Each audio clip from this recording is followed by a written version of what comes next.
Hi, in this tutorial I'm going to show you how to use COUNTIF formula in WPS Spreadsheet. So for example, we have here column with names. If we want to count how many times any name has been displayed on the list, we need to use the COUNTIF formula. So for example, I click double time on this cell, I type here equal sign, I type here COUNTIF, I open the bracket. Now I need to select the range which I want to check. So for example, I select this range with all names.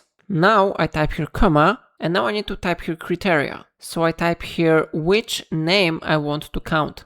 It is a text, so I type here quotation mark, and I type here John because we have here John double time on this column. Then I type here quotation mark again, and I close the bracket. After that, I click enter, and how you see we have here result of our formula. The result is 2, because we have here John 2 times on the list. Here is the first one cell with John, and here is the second one cell with John. So how you see it really works. If I helped you to do it, remember to like this tutorial and subscribe my channel. Please let me know in comment if it's of a problem.